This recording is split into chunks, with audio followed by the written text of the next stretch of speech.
नाज़रीन हमारे से रहा आयो खबरचार न्यूज़ या वहाँ आयशा हैदर मलीर रिपोर्ट सर्वर मेमर के मुताबिक के इलेक्ट्रिक जा सिंधी वसंदन सां सख्त गर्मी में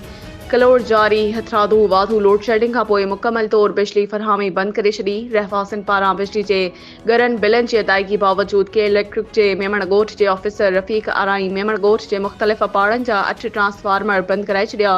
सख्त गर्मी में मानू पखे की हवा का भी महरूम जेस ताईं समूरा बिल न भरिया वेंदा बिजली चालू न कंदस के इलेक्ट्रिक ऑफिसर जो ॻोठाणन के खुतो जवाब। ॿिए पासे इलाइक़े वासिन उमर मेमण अली मोहम्मद मेमण रेहान जामोच फ़कीर मोहम्मद ब्रोही साजिद जामोच गुलाम मोहम्मद बुलैदी ऐं ॿियनि सहाफ़िन आरो दाहिंदे चयो त केबल सिस्टम आणण खां पोइ इलाइक़े वासिन पारां हर महीने पाबंदी सां बिल अदा कया पिया वञनि पर कंहिं हिकु अधु माण्हू पारां बिल जी वक़्ति सिर अदायगी न करण ते सिरे ॻोठ जी बिजली बंदि करण किथां जो इंसाफ़ आहे। नाज़रीन ॾिसंदा रहो ख़बरचार न्यूज़ ऐं पढ़ंदा रहो ख़बरचार अख़बार।